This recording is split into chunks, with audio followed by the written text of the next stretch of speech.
Sejam bem-vindos a mais um vídeo, aqui é o Thiago e a gente tá no, infelizmente, último episódio do Skeleton Crew. Então bora pra nossa review. O episódio começa basicamente onde a gente parou no último. O Joji Nanawood tava com o sabre sacado olhando pros pais e pras crianças.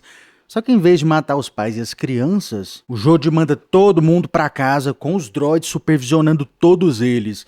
E apenas a Fernie e a sua mãe vai acompanhar ele até o supervisor. Como vocês se lembram, né? O Joji tá querendo mandar aquela mensagem pra frota de piratas dele. E pra fazer isso, ele vai ter que se encontrar com o supervisor. E a gente então... a gente finalmente encontra o supervisor, gente. Eu achava... A maioria das pessoas achavam isso. Isso aqui não é algo que só eu descobri. As duas hipóteses eram... Ou era o Tak Reynolds, que tinha sobrevivido de alguma forma lá e tomado o controle do planeta. Ou se não, era um droid. E é exatamente isso que o cara é, o supervisor. Gente, é um droid. Inicialmente eu achei que esse droid ele ia ser meio burro, mas na realidade ele é espertinho até demais. Ele rapidamente vê ali através dessa farsa, dessa máscara que o Joji Nanawood coloca no rosto dele. Ele percebe uma coisa, o Joji Nanawood, ele não é da República ou ele não é um Jedi, qual dos dois? Muita gente achou que o cara não era um Jedi, mas ele era um Jedi sim. O que o Joji na realidade não era um representante da República. Isso que é interessante. Muita gente achou que o Joji não era um Jedi, mas como a gente vê, ele não só era um Jedi, mas ele na realidade foi treinado por uma Jedi sobrevivente da Ordem 66. E aí a gente não sabe como, né, ou por quem, talvez os Inquisidores, talvez os Stormtroopers, talvez o próprio Vader, né, mas alguém encontrou a mestre dele, e antes dele terminar o seu treinamento, a sua mestre Jedi morreu.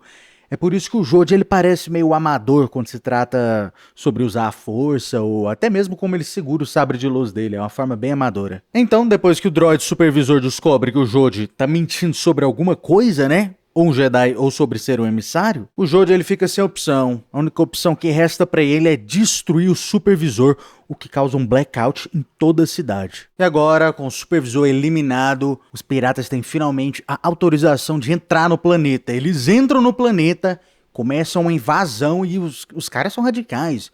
Eles começam atirando assim todo mundo, toda a população. Eu achei assim, de uma forma inteligente, né? O correto seria eles chegarem quietinho, ir lá no meio daquele campo lá, colocar a nave, descer, enfiar o tesouro e vazar, meu amigo. Em vez disso, não sei porquê, os piratas andam na cidade, pra lá e pra cá, dando tiro nas pessoas. O que as pessoas têm a ver com isso? Eu não faço ideia. Achei que o objetivo era tesouro, né? Mas parece que o objetivo deles é pior que o Vader, é torturar pessoas. Mas é exatamente no meio dessa bagunça que a gente tem um desenvolvimento de personagem gigantesco aqui nessa série. A gente tem o Wim junto com o pai do Wim. Um aprendendo ali com o outro, né? O pai do Wim aprendendo um pouquinho a recuperar aquele instinto de aventura, né? Ele cola com o Wim, eles se divertem, fazem umas loucuras lá. A gente tem a KB que se sacrifica, né? Jogando a nave dela lá através das nuvens tóxicas pra passar a mensagem pra Corujinha lá, pra chamar as X-Wing. Ela faz o sacrifício dela. A gente tem a Fernie junto com a mãe dela. A mãe dela também aprende. A mãe dela aprende a coragem. Às vezes a pessoa tem que ser corajosa e ir atrás. O fato é que o pessoal nesse planeta Eren, o pessoal é mimado. E aí as crianças foram pra fora, tiveram a aventura delas e agora que elas voltaram, elas basicamente ensinaram as outras pessoas a ser mais adulta, né? Por estranho que pareça. Até o Neil. O Neil ele largou de ser covarde. Ele subiu, arranjou um dos canhões antiaéreos aqui do Eren e começou a atirar na nave. O cara criou culhões, virou homem, um bicho agora é casca grossa. Todo mundo desenvolveu muito bem nessa série, isso me deixou muito feliz, gente. Mas é basicamente isso. O episódio em geral foi um episódio muito simples, um episódio tranquilo, legal, divertido e tudo mais. Mas teve um momentozinho ali que eu não gostei, foi em relação ao Joji Nanawood.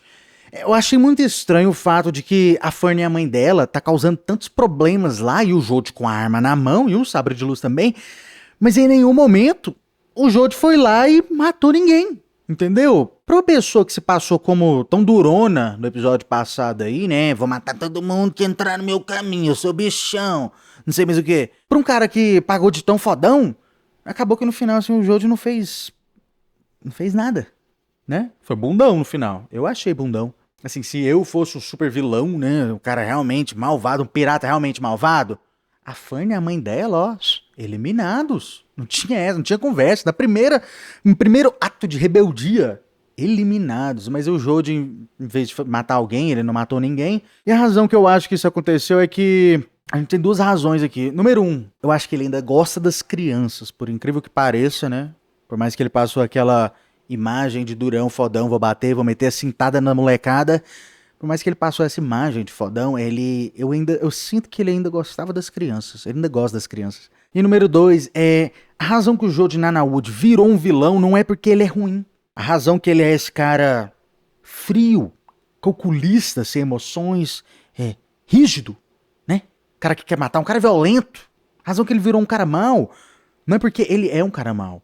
É devido às circunstâncias que ele cresceu, circunstâncias da vida dele. Ele era uma pessoa normal, foi encontrado por um Jedi, ele treinou um pouquinho, não aprendeu muito, e aí rapidamente a crueldade da vida já caiu em cima dele. A gente teve a mestre Jedi dele sendo eliminada, a gente teve a vida maltratando ele, ele falou que passou fome já. Então assim, a razão que ele é mau não é porque ele gosta de fazer maldade, mas sim por simples questão de sobrevivência, entendeu? Ele faz isso pra sobreviver. Ele faz isso pra não passar falta de nada. Ele faz isso pra não sentir fome, pra não ficar sem um lar, não ficar sem um abrigo, sem comida, esse tipo de coisa. Então, assim, eu acho que é essa a razão que ele não foi mais agressivo. Gostaria de ter visto ele um pouco mais agressivo? Talvez. Mas analisando isso que eu acabei de falar pra vocês, até que faz sentido ele não ter sido tão agressivo com o pessoal. No final da série, inclusive, né, depois dele contar aquela história terrivelmente trágica da vida dele, eu achei por um instante que ele ia suicidar quando ele tava lá observando a cidade, né, lá na sala do supervisor e tudo mais. Mas a gente também consegue entender por que ele não suicidou, né? É uma série pra crianças, seria algo meio pesado. Mas talvez, sei lá, eu fico imaginando, talvez a nave dos piratas podia ter caído lá naquele lugar e matado ele junto, alguma coisa assim. Teria sido mais interessante, mas eu consigo também entender, né? A Disney ela não gosta muito de matar personagens grandes. Eu acho que eles fizeram aí mais de um final pra essa série. Se ela fosse mal vista, mata o Jody. Se ela fosse bem vista, deixa o Jody sobreviver, que aí em outra coisa aí, outra série, outro filme na frente, a gente traz ele de novo. E vamos ser honestos, John Watts, cara, ele é um ator gigante, cara, um titã.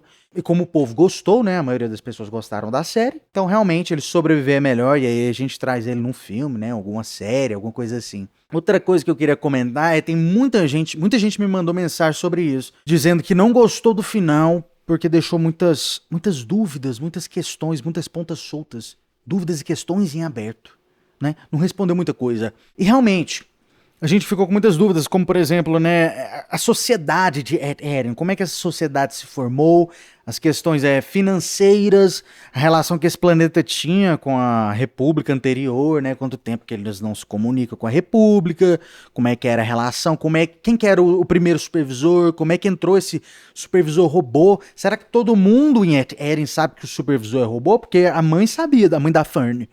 Mas as crianças não sabiam. Então, quando as pessoas realmente sabem que o dono daquele lugar é um robô, e aquele projeto, né, em volta do planeta, a névoa tóxica, aquele ar tóxico verde lá em cima, quem que iniciou aquilo, como é que entrou naquele projeto e tal, são questões, sinceramente, são questões mais adultas, e a série, ela é um pouco infantil. Então, assim, eu consigo entender também, né, levando isso em consideração, porque eles não entraram muito a fundo em relação a isso. As crianças não querem saber das questões sociais, histórica e financeira desse planeta. Isso é coisa que adultos, né, que nem eu e você, vai gostar. E o interessante aqui é que Star Wars geralmente não entra muito a fundo nessas áreas. Vamos pegar, por exemplo, as prequels, né? As prequels já começaram assim, meio direto já no meio da política. Não explicou muito bem o que veio antes ou o que ia acontecer depois. A gente já jogou a gente meio que no meio do negócio e desenvolveu lá um pouquinho. Não que seja ruim, né? Foi legal, mas não explorou tanto. E aí já finalizou Vingança do Sith, outra parada, Império Galáctico. A real exploração da economia da República, a real exploração, né, da sociedade, a civilização sobre a República e o Império, questões políticas e financeiras, a parada toda. Esse tipo de coisa só foi realmente explorada em livros e comics. Esse que é o importante a gente ter em mente. Star Wars não explora tudo de uma vez. Vamos pegar a trilogia original, por exemplo, já começa direto com o Vader entrando na Tantive 4 e acaba com o Palpatine morrendo e uma galáxia em aberto. O que o Han Solo fez? O que a Leia fez? O que o Luke fez? O que aconteceu com a República? Então, assim, Star Wars tem esse costume de meio que começar em aberto e terminar em aberto, entendeu? Star Wars não é começa fechadinho e termina fechadinho. Não tem realmente assim um perfeito começo e um perfeito fim. Star Wars não funciona assim. É por essa razão aí que eu achei o final muito bem feito. Pra mim foi tranquilo, foi massa. Eu entendo muita gente assim tá meio espantado, né? Meio da defensiva. Tá todo mundo hoje em dia na defensiva quando se trata da Disney. É normal. Quando essa série começou, eu comecei ela com o pé atrás. E agora que ela acabou esse final, eu também assisti ele com o pé atrás. Mas agora, assim, eu reanalisei de novo, né? Vi as cenas de novo, analisei. E o fato é esse. Foi simplesmente um final feliz. Foi um final bom. Uma série pra crianças com um final feliz. Nada demais, eu sei, isso é chocante, né? Hoje em dia, a gente tem um final feliz, um final legal em Star Wars, é chocante, eu sei disso. Essa é a minha opinião, né? Eu acho que a gente teve um final bom. Mas deixa aí nos comentários, gente, o que vocês acharam desse episódio? E se você gostou do vídeo, curta e se inscreva, hein? Caso contrário... Você está no conselho, mas não o consagramos mestre Jedi.